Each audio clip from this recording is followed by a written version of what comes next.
Зевзевадзе — лучший игрок тура во второй Бундеслиге, Михаил Кавелашвили — президент.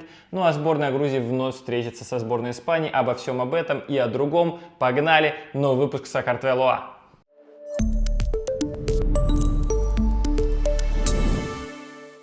Друзья, очень рад вас снова видеть. К сожалению, немного в стесненных обстоятельствах. Сегодня без атрибутики грузинской, без футболочек, уж извините.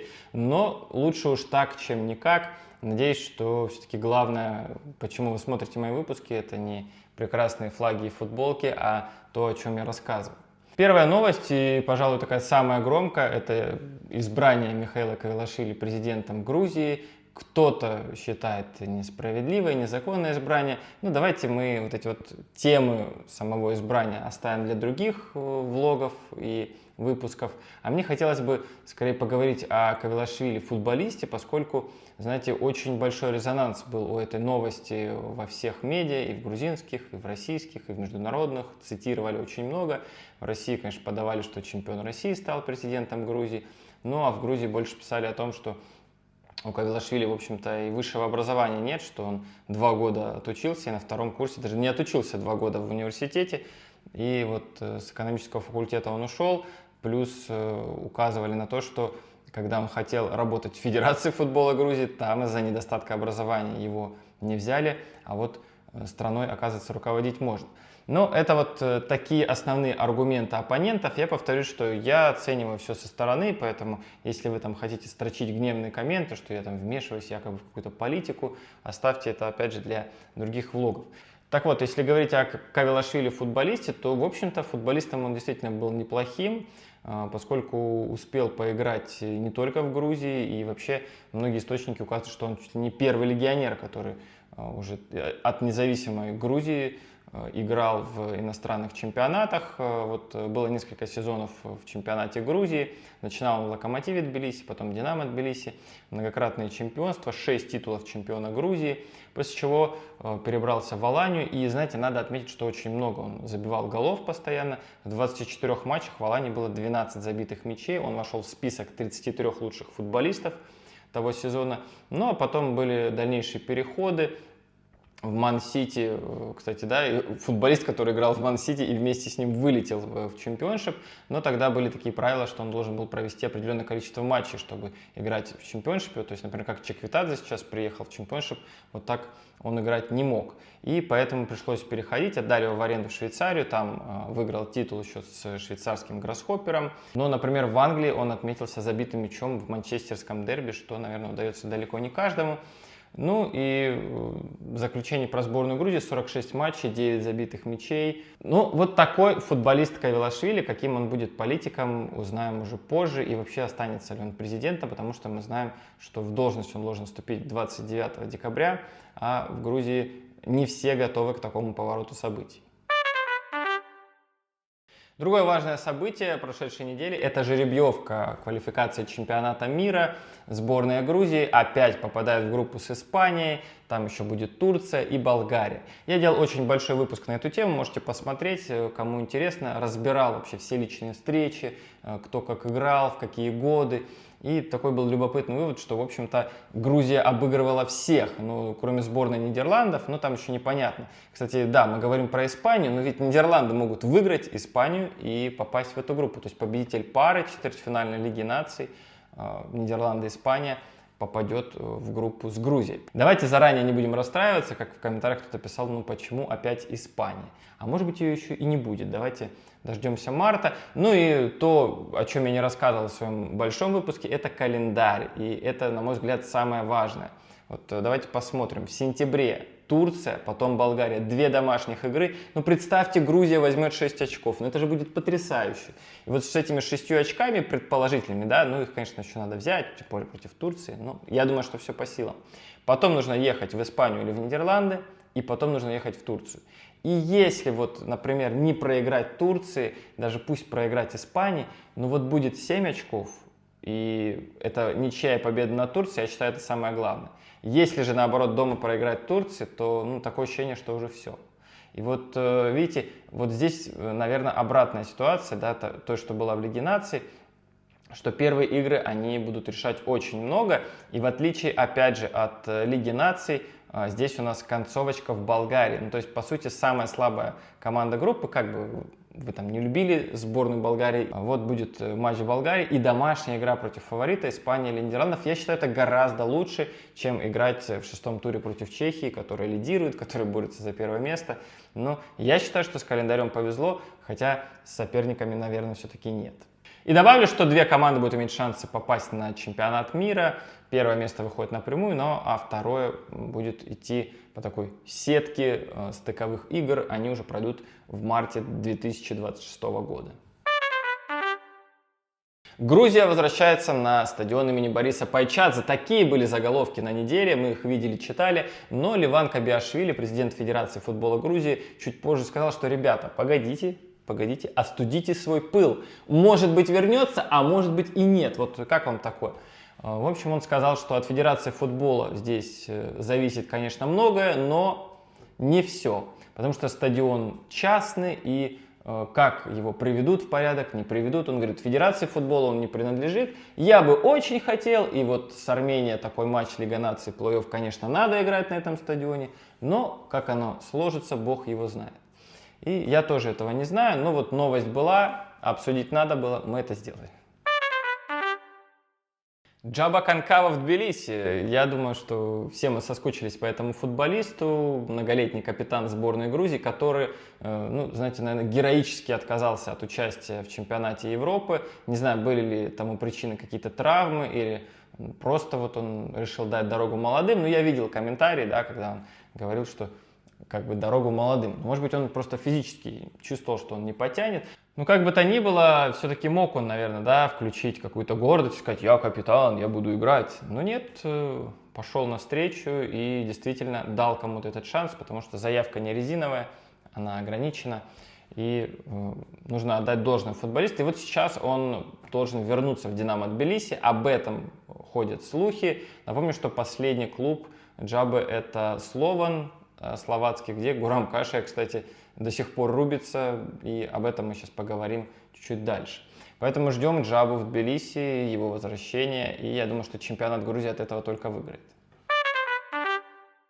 Ну а теперь традиционный обзор недели от Тарки Таишвили. Начинаем с него, потому что уже практически неделя прошла с тех пор, как он забил свой дебютный гол в Лиге Чемпионов. Штурм боролся, барахтался до последнего, но, к сожалению, в Лиле выиграть не получилось. Сейчас у команды 3 очка. Она еще формально не покинула основную фазу Лиги Чемпионов. Но, знаете, календарь непростой. Там впереди итальянская Аталанта, которая только что проиграла мадридскому Реалу в упорной борьбе. Будет еще тяжелее, на мой взгляд. Ну и РБ Лейпциг, который как раз-таки уже вылетел первым классом к себе домой и прощается с Еврокубками. Теперь нет у нас Лиги Европы, поэтому команда вылетает. Ну а Китаишвили, давайте посмотрим этот забитый мяч.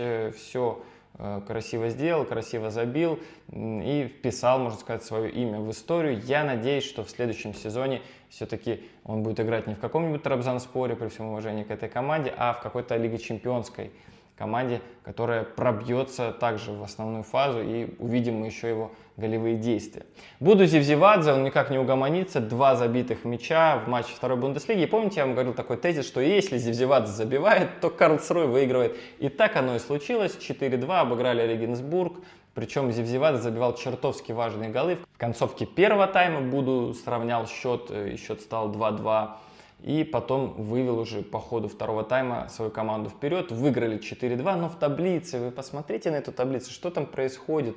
Вот если посмотреть, первое, 10-е место отделяет всего 4 очка. Помните, да, вот эти мемы? 4 очка. Это же офигеть просто. И весь чемпионат впереди, и такое ощущение, что во второй Бундеслиге каждый может обыграть каждого, ну, лишь бы Зевзевадзе забивал. Это вот такой рецепт успеха от Карлсруэ. Про Чеквитадзе мы немного поговорили, но он пока играет не в АПЛ, а в чемпионшипе. И вот на этой прошедшей неделе было 2 матча. С Халл Сити сыграли 1-1, и потом обыграли Вест Бромвич 2-1. Любопытно, что у Георгия ни одного результативного действия, но при этом во втором матче с Вест Бромвичем очень высокая оценка, 8-0. И фактически он один из лучших футболистов в составе своей команды в этой игре. Вы знаете, что рейтинг Чиквитадзе он выше даже, чем у футболиста Роко Вата, который 2 голевых передачи в игре отдал. Ну, наверное, это все-таки говорит о многом. Я статистику вам покажу, можете наслаждаться. Но ждем Георгия в АПЛ. И, кстати, уже некоторые СМИ пишут об интересе со стороны таких команд, как Лестер, Вулверхэмптон. Я думаю, что все возможно, но хотелось бы, чтобы с Уотфордом прошли этот путь до конца. Классная была бы история, согласитесь. Жорж Микаутадзе, да простит он меня, что мы такого подвинули в нашем обзоре, потому что гол и вообще эта неделя, они достойны отдельного упоминания. В рамках Лиги Европы вышел он на замену при счете 3-1, обыгрывали Айнтрахт. И вот я в этих перетурбациях уже немного не понимаю, где вообще основа у Лиона, а где, скажем так, второй состав. Я думаю, что здесь какая-то ротация происходит, и, может быть, и не стоит разделять сейчас так состав. Но, тем не менее, Микаутадзе вышел на замену, там ничего не получилось. А вот на выходных матч с ПСЖ. Команда играла неважно, 2 гола быстро пропустили. И вот Микаутадзе, получив мяч, посмотрите, как элегантно перебросил Доннарумму, сделал счет 2-1. К сожалению, Лиону отыграться не удалось, проиграли 3-1, но вот этот гол Микаутадзе, конечно, радость для всех грузинских болельщиков. В итоге, кстати, по статистике Жорж один из лучших в составе своей команды. Наполи и Валенсия играли без своих грузинских футболистов. Хвичи, я напомню, получил повреждение. Ну, вроде бы не все так плохо, как я сам писал. Вроде бы 3 недели максимум он пропустит, и после Нового года ждем его возвращения. В отсутствие Хвичи на поле был Давид Нереш, и тоже я не нашел, честно говоря, первичной цитаты, но будто бы Конте сказал, что Кварацхелия может вообще сесть на лавку, потому что Нереш прекрасен. Наполи переломил ход игры в Удинезе, проигрывали 0-1, 3-1 выиграли. И вот не знаю, с какими эмоциями Хвичи эту игру смотрел, но я пока не верю, что вот так вот спокойно Конте возьмет его и посадит на лавку, когда тот восстановится. Давайте следить, все-таки Хвичи такой ценный актив для этой команды. Ну а что касается Мамардашвили, Валенсия опять проиграла, Георгия не было, и здесь мы могли лишний раз убедиться, что вообще дело совсем не в Георгии, а в тренере, который, кстати, вполне может команду покинуть. Рубен Бараха очень много матчей провел как игрок за клуб, и вот сейчас его кресло уже шатается очень сильно. Приход Давидашвили на прошедшей неделе подорожал, сейчас уже 8 миллионов евро, и мне кажется, что эта цифра будет действительно расти, но, к сожалению, Сент-Этьену это пока не помогает. Проиграли Тулузе 2-1 на выезде, сейчас 16 место, очень близко к зоне вылета. Георгий Качарашвили опять забил, и знаете, ощущение, что все грузинские гиганты, лидеры просыпаются. Вот Зорико, наверное, нам не хватило забитого мяча, а Георгий отличился с пенальти в матче против Кордобы. Ну, с пенальти, кто-то скажет, не так сложно забивать, но это было при счете 1-1, важный мяч, к сожалению, в концовке с пенальти опять же пропустили, но Георгий был заменен на 85-й минуте. И вот буквально вчера был еще один матч у Леванте, там сыграли 0-0 против команды Мирандес. И знаете, что интересно? Между первым и 12 местом секунды испанской отрыв сейчас всего 9 очков. Представляете, вот в радиусе вот этих 9 очков находится сразу 12 команд. Сумасшедшая статистика, но тур продолжается, там кто-то еще очки наберет. Но я напомню, что у Леванта еще матч в запасе, в котором, надеюсь, Георгий отличится еще раз. Ну и по традиции, наверное, уже заканчиваем Гурамом Кашия. Он в Словане тоже успел 2 матча за неделю провести. Непростой выезд в Мадрид против Атлетика, там проиграли 3-1, хотя Гурам, опять же, по статистическим показателям, не самый последний игрок, мягко говоря. Ну и в чемпионате, знаете, очень радует, что Гурам постоянно забивает. Ну как постоянно, для защитника все-таки достаточно много голов. Дунайс Кастреда, непростой матч, 1-1, и Гурам забивает победный мяч. Сейчас Слован идет на первом месте, что, конечно, не может нас радовать.